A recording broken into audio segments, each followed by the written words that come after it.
Buenas noches. ¿Y usted cómo está? Estoy feliz en este. Se puede definir que los sábados es Me mi estado gusta, habitual. me gusta su mudanza. Usted es una persona inteligente. No se puede vivir en el error. No, lo de rojo, si es por aquello que usted habla, es porque me encanta este color. Pero me encanta también la mudanza suya con ese sombrero azul. Compartida con el rojo, desde luego. Pero abajo. Bueno, señores, hoy tenemos un encuentro informal o unos encuentros que no se lo deben perder. Primero vamos a conversar con la doctora Ibelicia Costa. Médico psiquiatra, Médico psiquiatra. sanjuanera, una mujer que a través de los medios pues psicoeduca. Así es. Con uno de los mejores esposos del mundo que se llama el doctor Mauro Canario. Así es. Así es. No porque sea amigo, sino porque es Y un él, ser humano y él con excepcional. una de las mejores esposas, que es Ibelicia Costa. No tengo duda tampoco. Y después entonces tenemos al doctor Fello Subervi Bonilla. Ahí hay, bueno, alcalde, síndico, político, ministro de Turismo y también de otras cosas que nos conversó que fue pionero en República Dominicana. Así es. Pues no se pierda nuestro encuentro informal. Salud.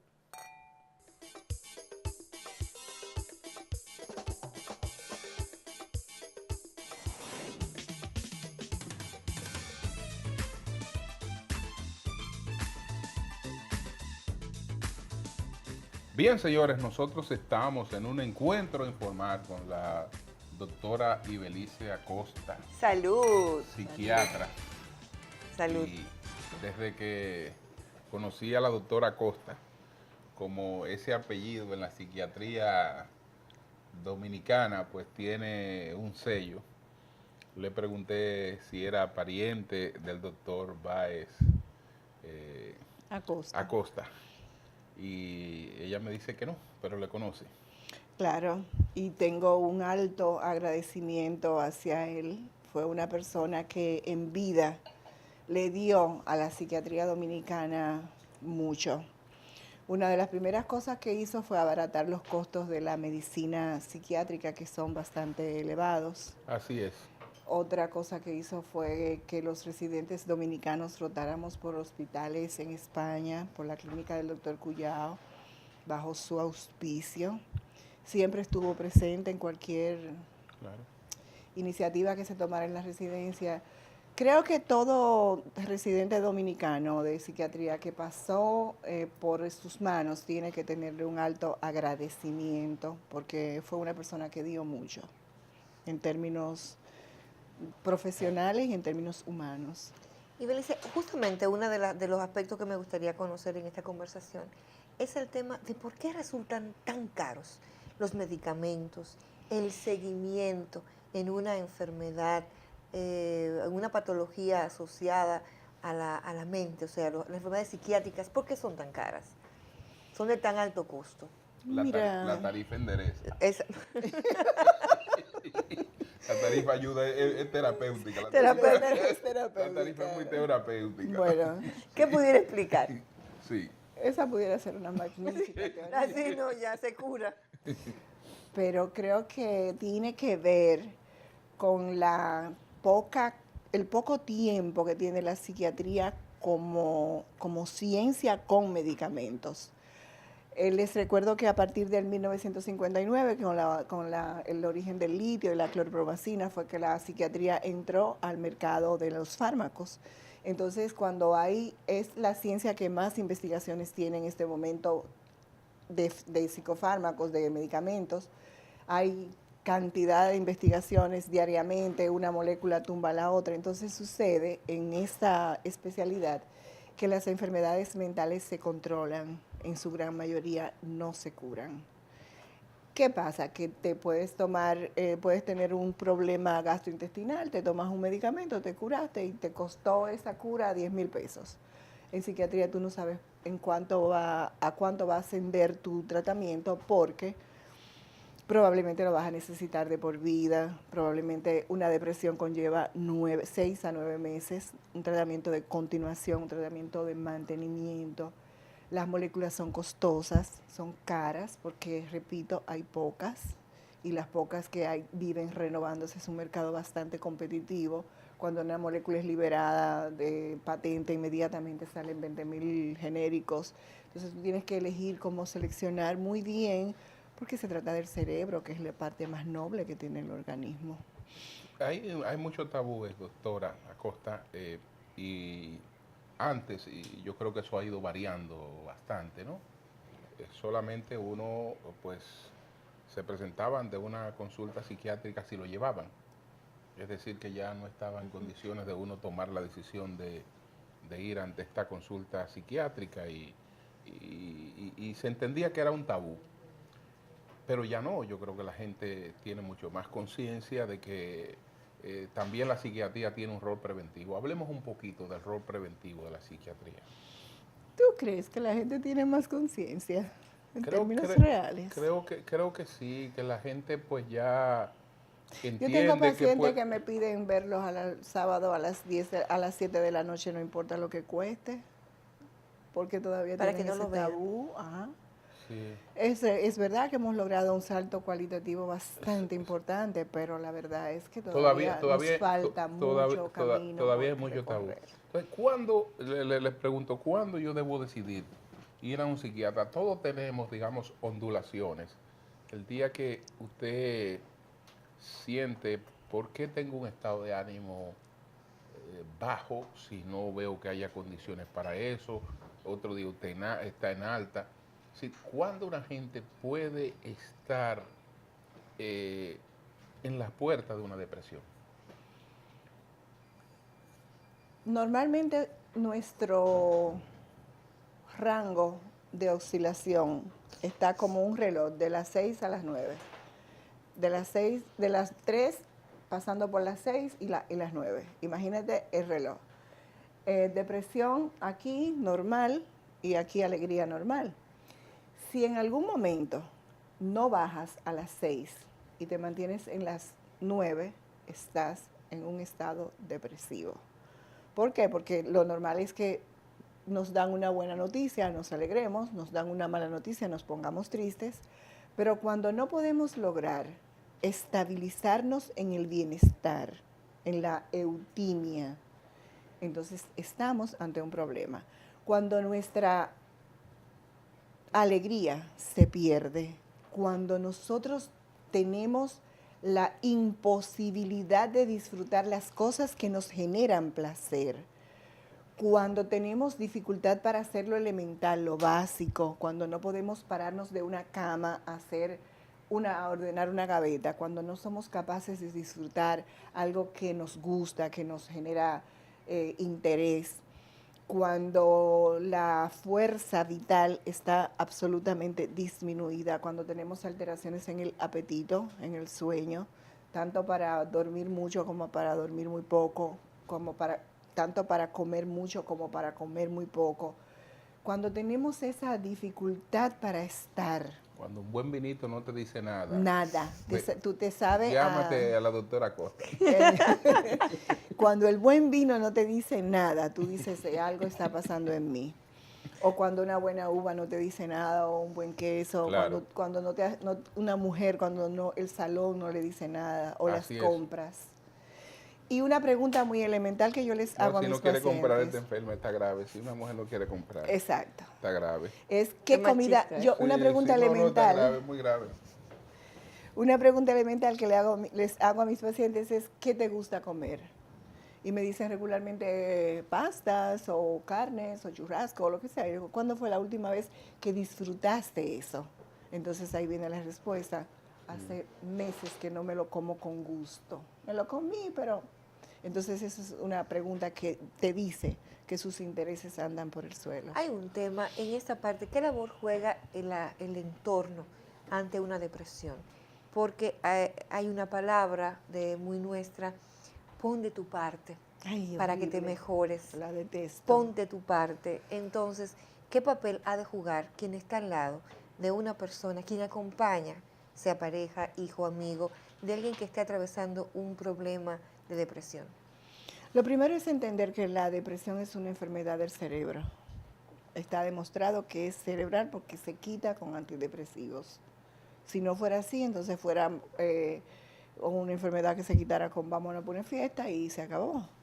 Entonces tú no le dices al corazón, mejórate de la hipertensión. Tú no le dices a la glicemia, baja o sube.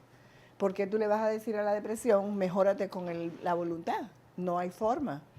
Entender que la depresión es una enfermedad del cerebro es una condición sine qua non para poder acompañar y ayudar al paciente que la padece. Si no entendemos eso, vamos a tratar de que esa gente se le quite la irritabilidad con que estate tranquila, que tú estás molestando mucho, tú estás muy peleona, pero no estás peleona porque quiere, el cerebro está como una caña pelada, sin mielina están esas neuronas. Y me dice depresión y fe. Cuando vamos donde el pastor o el sacerdote, ¿cómo esa mezcla? Te voy a hacer la misma comparación, hipertensión y fe. Sí. Sí, aplica.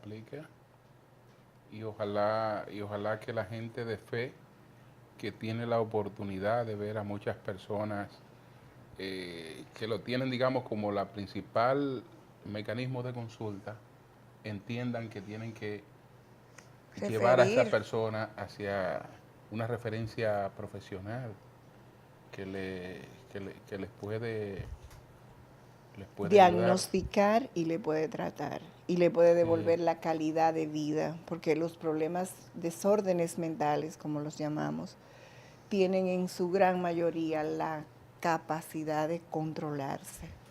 Entonces, si ellos se pueden controlar y la persona puede retomar su vida y vivirla con la misma calidad, ¿cuál es el problema? Hay un tema y no lo aceptan. El año pasado, y eso fue en Santo Domingo Este, ahí está el caso de una joven que se llamaba Marisol Martínez.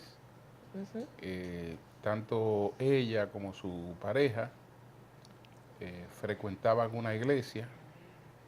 Yo creo que ahí había señales de problemas realmente que ameritaban una intervención profesional, y de la mejor buena fe, porque no creo que haya mala fe, se entendió que eso se podía tratar con, digamos, el hecho de la integración de ellos a la iglesia, con los mensajes, con las cuestiones. Con la fe. Y el individuo acabó produciendo una tragedia. Recuerdo. Una tragedia. Y era una pareja cristiana. Así es. Sí. No podemos, los psiquiatras regularmente no podemos mencionar religiones en nuestra consulta. No podemos tocar esa parte porque hay gente atea, hay gente evangélica, hay gente mormona. Entonces es como aférrese a su fe, pero vamos a trabajar sin Dios aquí, con Dios aquí, pero desde su punto de vista, pero yo no puedo dar una terapia basada en Dios porque yo no soy pastora. Entonces, yo tengo mi fe, yo tengo mi creencia, pero yo no la puedo poner entre mi paciente y yo. Vamos a un contacto de publicidad y cuando regresemos hablaremos, doctora, de que muchas veces si yo tengo un problema de gastro, voy a donde un médico especialista en esa área, gastroenterólogo. Si tengo un tema del corazón, un cardiólogo. Pero ahora cuando hay un problema de la conducta, no sé si donde el psicólogo y donde el coach. Del coach. Exactamente, ¿a dónde ir? Donde el pastor. O sea, el médico psiquiatra. Yo creo que el psiquiatra lo tiene que ir de último. El último es el psiquiatra. Primero pasó por la amiga, la vecina, el pastor, el sacerdote.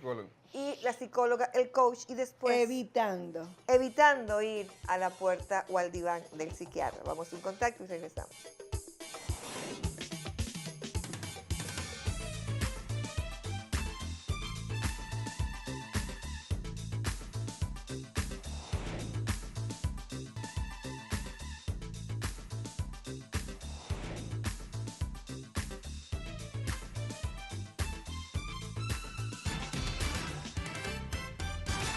Regreso contigo en este tu espacio Encuentro Informal. Sin lugar a dudas, hablar de temas tan interesantes como la conducta humana siempre resultan pues retadores. Retadores porque aparecen elementos nuevos. Y en esta conversación con la doctora Ibelice Acosta pues surge uno, porque el médico psiquiatra es el último en la cadena que inicia con la amiga, con la vecina, con el familiar, con el coach, el psicólogo, el pastor, con el sacerdote y por último está el médico psiquiatra. Mildred, eso no es casual. Recuérdate que en años de la época del tirano, los perseguidos políticos los enviaban a Nigua. Se le ponía inyecciones de trementina y se trataban como pacientes psiquiátricos, es decir, el hecho de que los hospitales psiquiátricos estén fuera de la ciudad significa también parte del estigma. Recuérdate que la psiquiatría fue vista durante años como algo místico, como algo de brujería asociado.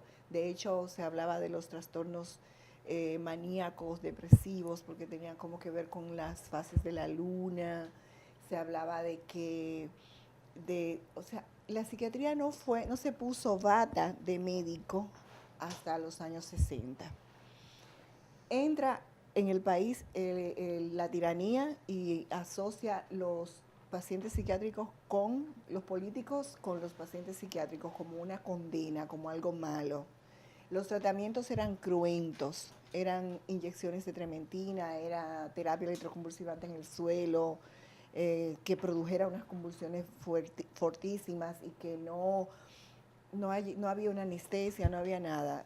Ese estigma con que la sociedad veía a los pacientes psiquiátricos no ha desaparecido en la actualidad.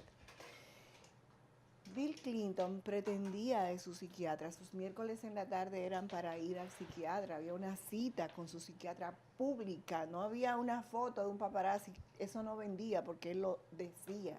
Madonna tiene su gurú, o sea, gente famosa del mundo asume y personas con muchísima trayectoria, Britney Spears, Catherine Zeta-Jones, hay muchísimas personas que han tenido una carrera brillantísima y trastornos psiquiátricos lo han publicado. Catherine Zeta-Jones es bipolar. Tiene trastorno Confesa. bipolar. Mariah Carey también Sí. tiene trastorno bipolar. Hay una cantidad de personas muy famosas. Van Gogh, Vincent Van Gogh, ese famoso pintor, tú ves sus cuadros de desolación, te das cuenta en qué etapa estaba de depresión y los girasoles hermosos, te das cuenta que estaba en la fase maníaca. Muchísimas personas han tenido estos trastornos, pero nuestra sociedad, a pesar de todo eso, sigue condenando y estigmatizando. Una forma muy fuerte es tómate la pastilla. Óyeme, qué frase tan dura. Agreden al paciente que toma medicamento como si fuera algo malo. Tú no te has tomado la pastilla hoy. Y entonces la persona siente ya hay una vulnerabilidad. Y tiende, si yo no puedo mostrarte mi vulnerabilidad porque tú vas a agredir y no vas a crear una verdadera intimidad conmigo, entonces yo mejor no te la muestro. Claro. Y no la muestran socialmente. Y ahí está el punto. Eso hace que la gente esconda el problema. Yo sé que cada caso es particular y que por lo general a ustedes no les gusta hablar de casos generales porque cada caso es una historia distinta. Es correcto. Pero ¿cómo puede la psiquiatría contribuir, por ejemplo, a disminuir los feminicidios? Primero es haciendo conciencia en el hombre dominicano, si te refieres a nuestro país, ¿verdad? Claro. De sus estados emocionales. ¿Cuáles son las emociones que se manejan diariamente? Señor, usted maneja todos los días de su vida alegría, tristeza, sorpresa, miedo, repulsión e ira. Si tú estás consciente que manejas esos estados, cuando estés en la etapa de miedo, que significa celo también, los celos son... Miedo a perder. Miedo a que el objeto deseado, tenga otros intereses. Entonces, comunícalo, háblalo, ventílalo, que alguien te va a aconsejar y te va a decir algo. Pero también tiene mucho que ver cómo el hombre dominicano ve la mujer. No la ve como una persona, la ve como un objeto. Y no es culpable él de hoy, es que la masculinidad es un constructo. Y ese constructo ha sido hecho sobre la base de que los hombres no lloran, de que los hombres no demuestran sentimientos, de que los hombres no si esa mujer usted tiene que obligarla, o sea, la mujer es una cosa, recuérdate que hasta hace poco tiempo la relación sexual se daba, voltéese para servirme, y el hombre podía tener varias mujeres hasta en una misma cuadra. La mujer creció, la mujer entró a los espacios de producción, la mujer no necesita un hombre para que le dé desayuno, comida y cena, la mujer quiere un compañero. Cuando ese hombre ve que esa mujer, también la mujer ha tenido mucho que ver porque ha crecido y ha querido igualdad en el sentido de equidad e igualdad para hacer las cosas que el hombre hace. Y eso tampoco el hombre lo puede entender. No digo que sea válido o no válido, sino que no es posible que el hombre entienda que la mujer salga de trabajo a las 6 de la tarde y se quede en un bar que hay un 2x1 tomándose unos tragos con unas amigas. Entonces, ese hombre que no ha tenido la oportunidad de crecer en su masculinidad con el tiempo, con esta mujer que ha avanzado cualitativamente tanto, Y tan rápido. que hoy y tan rápido, que es multitasking, que trabaja, que se maquilla, que sale de viaje, que puede guiar, que coge su carro y dice, móntese ahí, vámonos para la playa, no hay problema, que tiene dinero. ¿Cómo él puede controlar eso? Queriendo agredir, queriendo matar. Doctora, ¿y cómo se cura un psiquiatra? Con otro psiquiatra. Porque al usted estar manejando todas estas situaciones, que evidentemente también le afectan, aunque profesionalmente yo sé que usted debe tener mecanismos de prevención. Es decir, ¿cómo se cura un psiquiatra? ¿Cómo evita el psiquiatra que Mira, todas estas cosas también le el psiquiatra que afecten? te diga que no le afecta, te está mintiendo. Nos afecta. Hacen transferencia Y emocional con los pacientes. ya ese es otro nivel, o sea, Ok. es otro nivel de afectación, porque ya transferencia es que el paciente me ve a mí como su mamá, como su esposa, como su hermana, me trata como eso, entonces yo lo trato como lo que él me está tratando. Exacto. No. Ya ese es otro nivel de impacto. Yo creo que entendí el impacto que tú te refieres, Claro. cómo me impacta a mí como persona. Así es. Ujú. De repente voy manejando y me quedo en el caso que dejé en la oficina. No, Claro. no cierro la oficina, me quedo pensando en ese Claro. caso. Y debería cerrarlo, pero es imposible porque son cosas tan brutales, tan humanas e inhumanas. ¿Cómo manejas tú y cierras tu oficina saliendo de ver un hombre que te dice que está enamorado de su hija? O sea, espérate, tú me estás produciendo a mí como algo aquí en mi estómago y yo tengo que quedarme como, ok. Y entonces, humanamente es fuerte, es duro. Entonces yo tengo 2 hijos, yo tengo un esposo, yo tengo una mamá. Cuando yo llego, ellos están esperando que llegue mami. Claro. Y mami está Como viene la- explotada. O sea, sí. perdóneme la expresión, pero es un explote total lo que mami Sí, sí, tiene. sí, Y claro. mami lo único que quiere es un baño, una pijama, acostarse, apagar la luz, prender el aire, que amanezca rápido para olvidarse de lo que vivió. Y mami no puede hacer eso. Mami tiene que sonreír. Y en la cena, ¿y qué tú quieres? Mira, hay una cenita aquí con tal cosa. ¿Tú quieres con esto, con esto, con esto? Entonces tú no tienes idea de qué te están hablando porque tú no estás pensando en comida. Y terminas tomándote quizás un trago. Pero no te lo estás tomando para compartir, te lo estás tomando para medicarte, en el sentido de calmar ese nivel de pensamiento alterado que te produjo ese paciente. Y si no te das cuenta que ese trago no te lo debes tomar, cuidadito contigo, porque puedes terminar tomando por automedicación. Y la primera sustancia de patología dual es el alcohol. Entonces hay que tener mucho cuidado. Irse de viaje, tener amigas, compartir con las amigas, pasear, tener familia, ocuparte de otras cosas, tener una vida paralela a la psiquiatría, porque si le dedicas demasiado tiempo, a mí, yo soy de las más criticadas en este medio, porque yo digo, yo veo 3 pacientes al día, no más. Claro. No puedo. Reconozco mis límites. No me interesa tener dinero por ahí, no puedo, no debo, no es algo que yo pretenda hacerlo, no puedo. Entonces, con esos 3 pacientes me es suficiente, me basta y me sobra, porque ya Entonces ya para mi casa, bien. Entonces ahí ya mami, aunque con esos 3 pacientes, te repito, me exploto. Claro.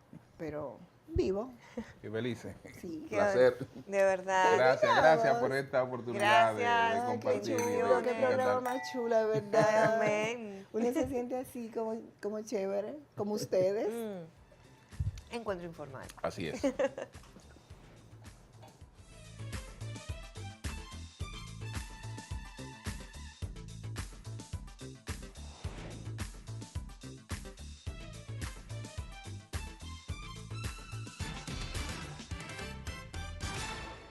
Bueno, señores, aquí estamos degustando un Ramón Bilbao edición limitada.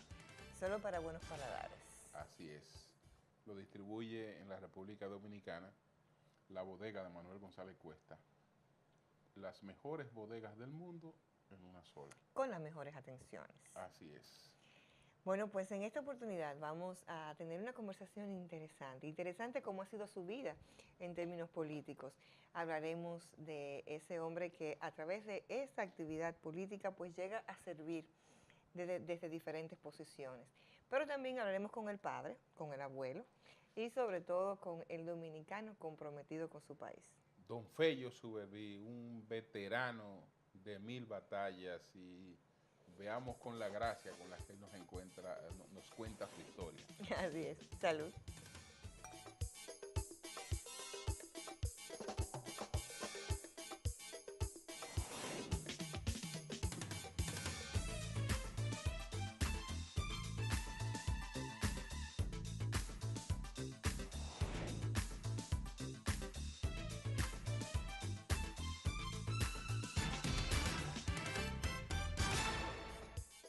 Continuamos el encuentro informal conversando con Fello Suberví. Y antes de que entremos en otros aspectos, Fello, lo de Buenaventura Sánchez y don Juan, Bueno, ¿te lo puedes Buenaventura Sánchez es proclamado. El Teatro Aleli, ¿te acuerdas del Teatro Aleli Sí. en la Venezuela, que era de Luis Trujillo? Ahí se hace la convención del PRD para elegir el candidato presidencial, el 62. Y el vicepresidente. Y se elige a Buenaventura Sánchez, vicepresidente. Cuando Buenaventura coge el discurso, nunca se me olvida, porque yo estaba en la primera fila ahí, como delegado de la juventud.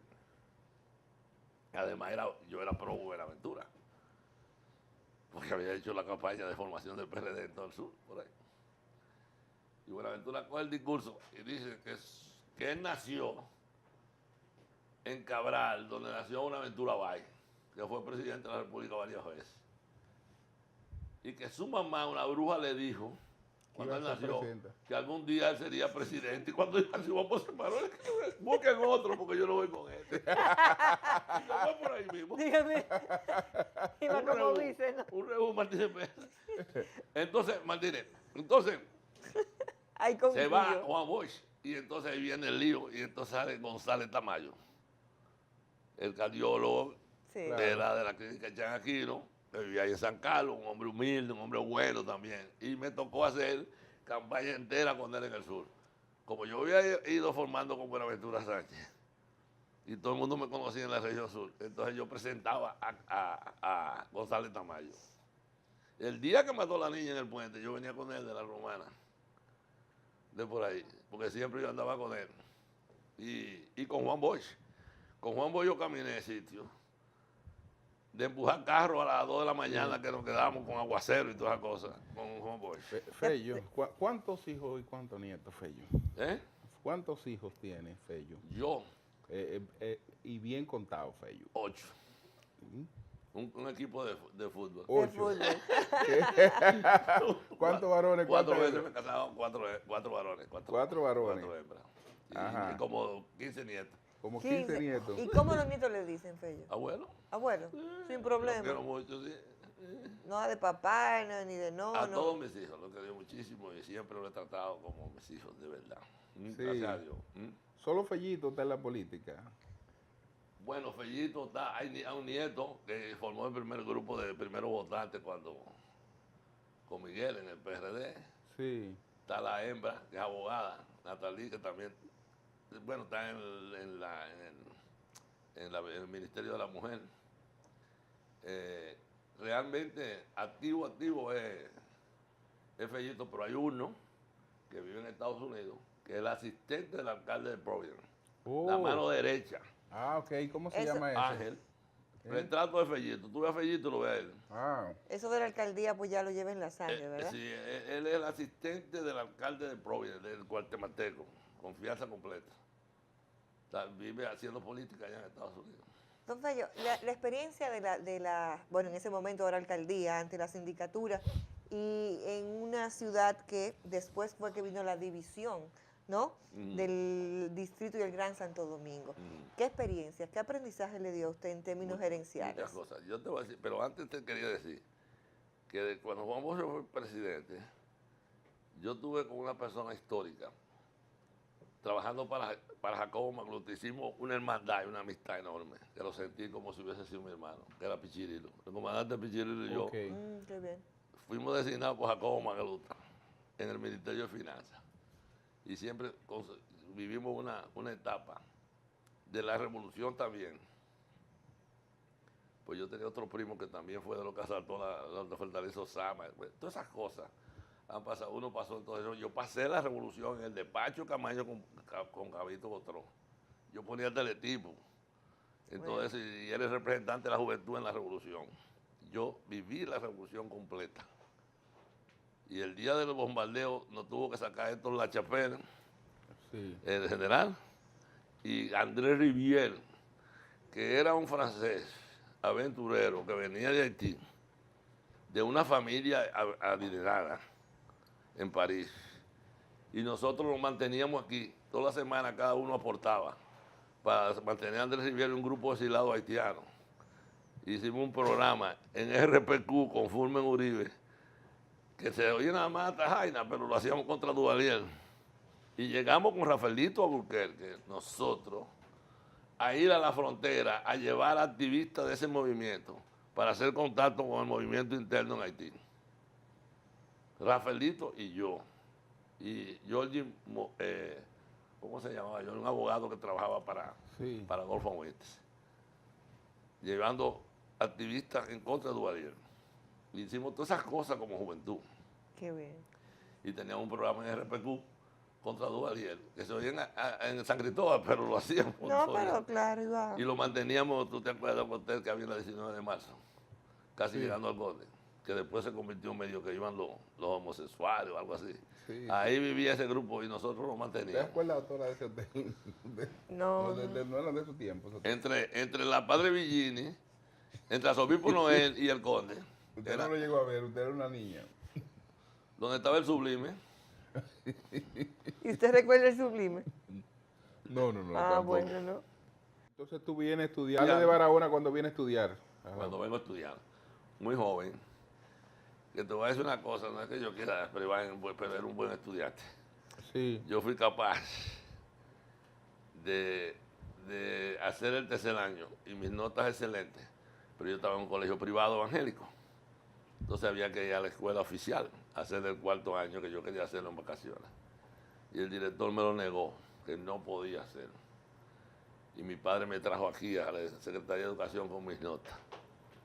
Era Zuncar Mella, la señora, que era la directora regional de liceos. Y cuando vio mis notas, dio la autorización que me dieran los exámenes. Y yo me fajé en vacaciones. Y saqué mejor nota que todo lo que estaban Wow. en el año entero. Y vine a la universidad y me quemé en latín. Y el director, después que se oponía, me dijo, mire, yo no voy a cometer ese abuso. Te voy a regalar los 6 puntos que te faltan en latín para que te vayas para la universidad. Después que se opuso, Sí. pues entonces, ahí me desarrollé en el Ingenio Barahona, con condiciones muy buenas que había siempre de vivienda, de agua, de luz, de todas las condiciones que podía haber en una. Y era bellísimo el Ingenio Barahona. Ya está un poco haitianizado, Sí. para no decir por total. Pero Tú ahí fui amigo de muchos peloteros que se desarrollaron jugando pelota con nosotros, Teodoro Martínez, Sí. Teófilo Jens, Wow, qué bien. todos esos peloteros. Tú conoces a don Juan, primero que a Peña Gómez. ¿A quién tú conoces primero? No, espérate. Porque he escuchado la anécdota de don Juan, del día que fuiste a visitarlo, y entonces que él llama a Rafaelito Alburquerque. No, yo te voy a contar Y eso. le dijo, mira, ahí vino un muchacho de Barahona que se llama Fello, Espérate, te voy a que me contar. dijo que él gana en la UAS. Sí, sí, Yo no sé si él gana, pero el muchacho me pareció interesante. Es Rafaelito de mentiroso ese. A ver, ¿cómo fue que pasó? ¿Cómo fue, Cuéntame, hermano? ¿Qué Feli, resulta? ¿cómo fue? Buenaventura Sánchez, que Sí. nunca se le dio la importancia, llegó a los pocos días de llegar a Miolán y esa gente. Cuando llega a Unión Cívica a lanzarse, yo aparezco en el documento que se publica de Unión Cívica. Yo soy de los 16 que firmaron en Barahona atando un muchacho. Sí. Inclusive, Ramfi Trujillo no se había ido. Y fueron a pedir a mi papá que mandara una carta, y mi papá se negó. Pues le estaban pidiendo el administrador del Ingenio Barahona.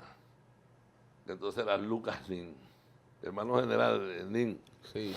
Entonces, llegó Buenaventura Sánchez, que era pariente de mi madre. Que esa gente se fueron de Barahona porque Mirtilio Peguero era el gerente del Pan American en Barahona, que había vuelos desde la capital, Barahona, San Juan, hasta en Neiva había un aeropuerto. Esa gente estuvieron en Venezuela en el PRD. Cuando Miolán y ellos llegan, entonces yo me sumo con Buenaventura Sánchez en formar el PRD y acompañarlo, siendo joven, Ok. junto con Nefri Muñoz, que fue regidor en el ayuntamiento, y acompañamos, y Payo Bello, un muchacho que estuvo en la Shell muchos años y murió, que fuimos panfleteros, no es nada más en Santiago. Nosotros también pusimos panfletos en muchos vehículos, a Rodríguez Méndez y todo, que era el jefe, en contra de Trujillo. Entonces, los grandes Martínez, que a mí me pusieron a hablarle a Trujillo, en San Juan de la Maguana, diciendo yo anti-Trujillito, sí, Trujillo. Cuénteme ese Yo hablé proceso. con Trujillo. Cuénteme Pero ese decía proceso. una palabra a nombre de los estudiantes del sur, porque yo siempre estaba con mis inquietudes en la escuela y hablaba y conferencias y cosas. Entonces había una manifestación pidiéndole a Trujillo que se repostulara otra vez. Y me ponen a mí a hablar, y yo le termino de hablar y me dice, me da por aquí, por la barriga. Me dice, ¿quién es tu padre? Yo le digo. Me dice, ¿dónde? ¿Y qué necesita tu familia de mí? Digo, no, nada, jefe, no, mi papá era un antitrujillista radical. Siempre oíamos Radio Habana y Radio Continental en Venezuela. Y entonces le pedí que nos diera un uniforme para una guardia estudiantil. Y le pedí que nos diera un play en el colegio, que había un patio y un uniforme para una guardia estudiantil. Nos mandó, a los 3 días nos fueron a buscar en un autobús y nos trajeron a la Casa París, frente al cementerio, a hacernos todos los trajes, nos entregaron todos los equipos, todas las cosas. Y le aprobó al colegio el segundo piso, y cuando fue a la iglesia evangélica, entonces era postigo el presidente de la fundación de la iglesia evangélica, y eran antitrujillistas todos, y se negaron a recibir ayuda de Trujillo. Inmediatamente deportó al pastor. Le dio 24 horas para salir del país. Sí, pero vámonos lo de Juan Bofe. Entonces, ¿qué ¿A resulta? vos o a Sí, Pedro? sí. Entonces, ¿qué resulta? Que Buenaventura Sánchez, yo me fui con él y me identifiqué con el PRD. Y formamos, Sí. yo contribuí a formar jovencito el PRD. Cuando yo estoy en Barahona, un día me llama Ángel Miolán y me dice que venga por el hipódromo a donde los Hasbun, donde está la clínica Alcántara, entonces ahora, por ahí, por el play. Sí. Y vengo, y Juan Bosch me dice, váyase de la Mercedes número 67, me acuerdo. El teléfono 96707 de la casa de Rafaelito en la Mercedes. Y busque al joven Rafael Alburquerque para que se pongan en contacto para formar el grupo universitario. Y yo voy, llego a la casa de Rafaelito como a las 4 de la tarde, nos juntamos y ahí me juntan con Armando Hopperman, Gastón Moriano Andés, Massimito Valdés, Massimito Lobatón, Eduardo Serman. Tuve ese grupo y formamos el FUS. Rafaelito inventó que yo le di una lista de muertos. Porque nada más sacábamos 36 votos, ¿sabes? Pero no era verdad. Había otro muchacho de Neiva, Ovaldito Mato, que también era dirigente. La lista de Y muertos. Rafaelito inventó dije, que nosotros vimos una lista de muertos. Pero sin embargo, el que salió presidente de la Federación de Estudiantes el primero fue Armando Hopperman, que era el líder de nosotros, Claro. que era el líder del grupo universitario. Y con nosotros estaba entonces Massimito Valdés, Sí, Massimito sí. Lobatón, que después fue un gran empresario. Y a Peña, Y a ¿cómo, Peña, cómo se exacto. conoce con Peña? ¿Cómo? Peña Gómez, yo lo conozco cuando va la primera vez que vienen de Ocoa al meeting del PRD en Barahona. Y había más calidad que gente en el parque cuando fueron. Y fueron a Barahona después de Ocoa.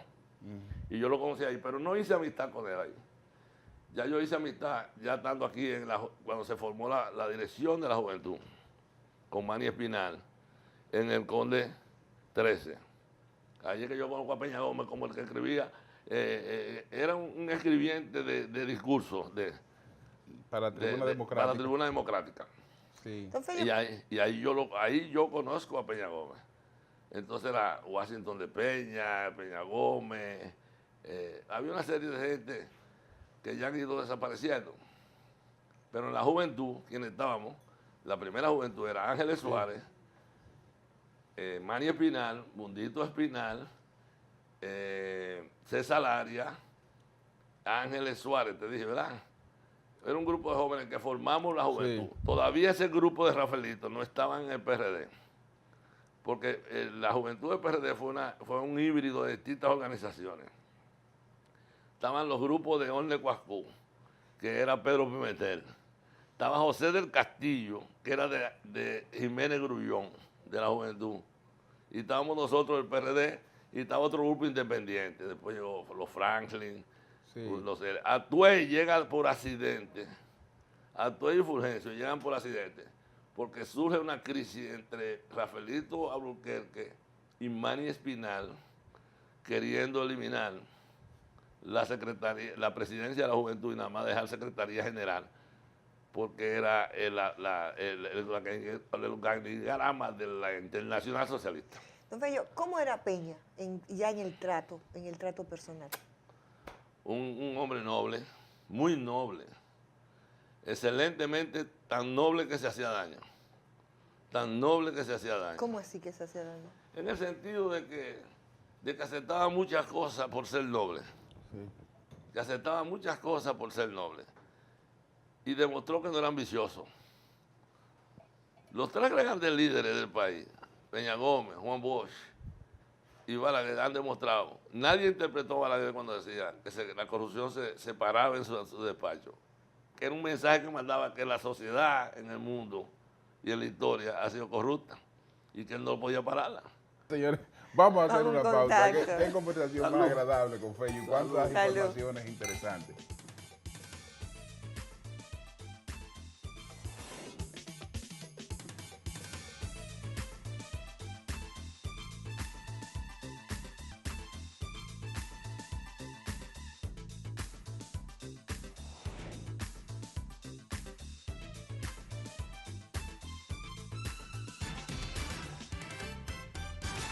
Continuamos en Encuentro Informal conversando con Fello Suberé. Fello, y entonces en términos familiares, ¿cómo logras, digamos que tu familia, porque sé cómo hablan tus hijos de ti, y del trato y cómo te quieren las mujeres de tus hijos, etcétera? ¿Cómo tú logras eso? Tratándola con amor, aunque tú te separes, pero con delicadeza y sin discusión Sí. y sin maltrato, Qué bien. sino con trato siempre de respeto. Y gracias a Dios, y además sin descuidar a mis hijos, sin descuidar su educación, sin descuidar su seguridad, su vigilancia permanente y su afecto con ellos. Sí. Y eso es lo más importante.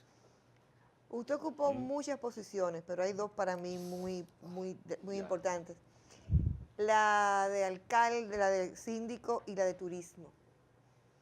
En términos personales, en términos profesionales, ¿qué significaron esos dos puestos públicos? Bueno, el turismo fue una gran experiencia y una satisfacción también. Ha sido satisfacción todas, a pesar de problemas. Pero te digo de turismo satisfacción, porque demostré y me sentí yo mismo de que de verdad hice un trabajo, porque manejar 3 millones de pesos en un presupuesto al año y abrir oficinas en Toronto, en Montreal, en Suiza, en 3 millones en Brasil, de pesos. 3 millones de presupuesto, cuando Jorge Blanco, Ay, Virgen. Eso ahora es una... y llevar el país a 850 millones de dólares al año de ingreso y coger el país con 6 agencias de viaje y dejarla con 200 en 4 años y conseguir que el sector turismo fuera el que me hiciera mi promoción de alcalde, de síndico. Esos fueron los voceros, Marito Bonetti diciendo que votaran por mí, Rudy, la presidenta de la Asociación de Guías, la de Agencia de Viajes, Rosalinda Toma. Esos fueron los que me hicieron la campaña. Y tuve también el privilegio de que la campaña también me la hizo Juan Luis Guerra. Cuando dice, ese sí es el síndico de aquí. La capital necesita un funcionario así. ¿Fue Juan Luis que grabó ese Me lo jingle? grabó. 3.800 pesos le pagamos esa vez. Para que ¿Cómo? lo grabara con Nandy Rivas. Con Nandy Rivas. Sí. Con Juan Luis. Sí. Que nos grabó 440. Oye, y fuera de la Y lo política- escribió este muchacho, el que decía Marlboro, el mejor cigarrillo. Sí. El arquitecto. Y fuera de el la política que tú haces, porque tú nunca has jugado gallo, tú nunca has sido gallero. te Yo no era tomas tu gallero, pero trago, era ¿qué amigo haces? de los galleros, que iba a la gallera los sábados con el Monelía, con esos grupos. Sí. Sí, y muchos amigos galleros que yo tenía. Con Pero, el Mongo, el béisbol, pelota. Con que me gusta a mí, Rafaelito Pereyó. todo ese grupo. Y ahí se hacía gallero y levantando el codo. Por supuesto. Claro. Porque ¿quién peleaba era el gallo? Levantando el codo. Pero yo he hecho muchas cosas, porque yo también, la primera casa de envío de este país, la creé yo. ¿Cómo? Para que tú lo sepas, si no, pregúntale a Pedro Alegría, mi compadre. Somos compadres, el padrino de Fellito y yo soy el padrino de su hija, Sí. Pedro Alegría. ¿Qué? Yo iba a Nueva York con los divorcios. Aquí hubo 2 oficinas de abogados que hicieron divorcio en cantidad y ganamos dinero, que fue la mía y la de los Corniel. Nadie hizo más divorcio de vapor que nosotros cuando la ley surgió. Sí. Entonces yo iba todos los meses a las oficinas. Yo tenía 5 oficinas de abogados en Estados Unidos que me mandaban los documentos. Yo hacía los divorcios y después iba allá a buscar mi chelito y mi cosa. Y cuando iba me daban sobres para que yo trajera dinero para familiares. Y Pedro tenía una agencia de viajes. Y tenía un teletipo. Y yo le digo, compadre, ¿yo dónde me quedaba? En la casa de Pedro. Le digo, compadre, ¿y por qué nosotros no hacemos? Yo pongo un teletipo allá, cobramos 1%, y esos dineros, abrimos una cuenta aquí, yo pongo el dinero allá, pago allá, usted lo deja aquí. Y lo hicimos así. Y nos fue muy bien. La pusimos ahí en el Lincoln, al lado de la Correa Cidrón. Ahí pusimos las oficinas. Y entonces mi novia era Marisol, la mamá de Fellito, y la Sí. pusimos a ella al frente Sí. del negocio, ahí en la Abraham Lincoln. Y nos fue bien, pero cuando me van a nombrar secretario de turismo, eso no era legal, el manejo de los dólares. Yo dije, oye, yo voy a tener que salir de esto, porque Jorge Blanco, cuando gana Antonio Guzmán, el único secretario de turismo que ha estudiado turismo en un instituto soy yo, ninguno después. Yo estudié en el Instituto Español de Turismo, en Madrid, y trabajé con Flor Estrella y Eli Pérez en el programa de Antonio Guzmán de turismo. Entonces, me llamaron que yo estaba nombrado director de turismo, el decreto número 71, me llamó Lorenzo Sánchez Varés, celebramos una fiesta. Y al otro día fue un grupo y me boicoteó, encabezado por mi amigo Polín, de para allá. Que dijeron que yo no tenía experiencia, que eso era un sector muy diferente. Entonces me ofrecieron a su dirección. Jorge Blanco me dijo que no lo cogiera, que dejara que él ganara, que yo iba a ser secretario. Y al primero que llamó Jorge Blanco, va a decirle, tú eres el secretario de Estado, a los 5 días de ganar, fue a mí. Inmediatamente me dio autorización para yo viajar y hacer contacto. Y el día que yo me juramenté, yo tenía 150 gente de viaje aquí. Qué bueno. en la República Dominicana. Bueno. Eso Fello, es, salud. Gracias por habernos dado la Para oportunidad. mí es un Verdad. placer compartir con Inmenso ustedes. placer. Con tantas informaciones. Y les reitero interesantes suerte siempre en tu programa. y agradable. Gracias, Fello, gracias.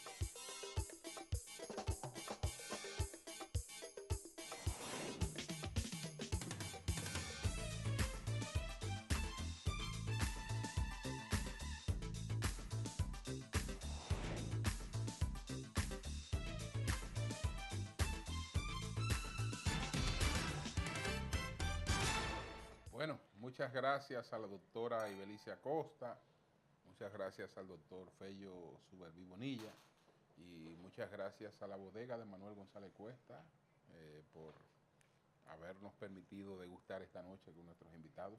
Así es, ustedes también gracias por acompañarnos. ¿Será la próxima semana? Feliz fin de semana para todos y aquí todavía queda algo. Sí, sí. Salud.